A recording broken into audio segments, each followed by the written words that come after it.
Welcome to the Awesome Kids Art Hub. Today, we're going to draw a cute baby elephant. Let's start by drawing two big, round eyes like shiny marbles, super wide and curious, just like the elephant is looking around the jungle. Now, let's add a curvy, wiggly trunk coming down between the eyes, maybe make it twist like a slide. Draw a soft, round face around the eyes and trunk, then give your elephant giant floppy ears on either side, like pancakes ready to flap in the breeze. Don't forget two tiny arched eyebrows above the eyes.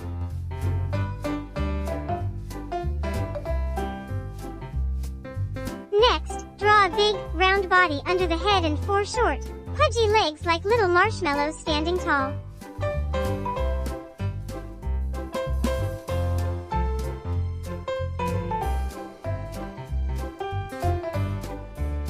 Add a teeny tiny tail with fuzzy hairs at the end, just like a little twig waving in the wind.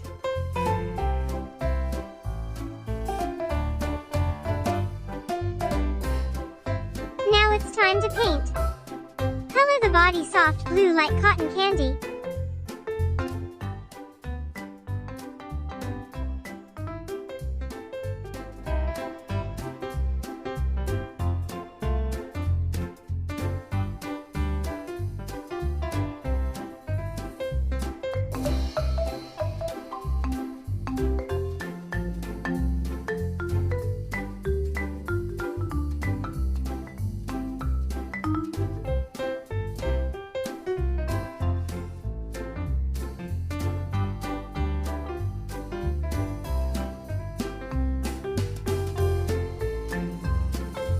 Paint the nails bright yellow. Give the mouth a sweet pink, and color the tail hairs brown. Your cute baby elephant is all ready for a jungle adventure. Like and subscribe for more. Bye.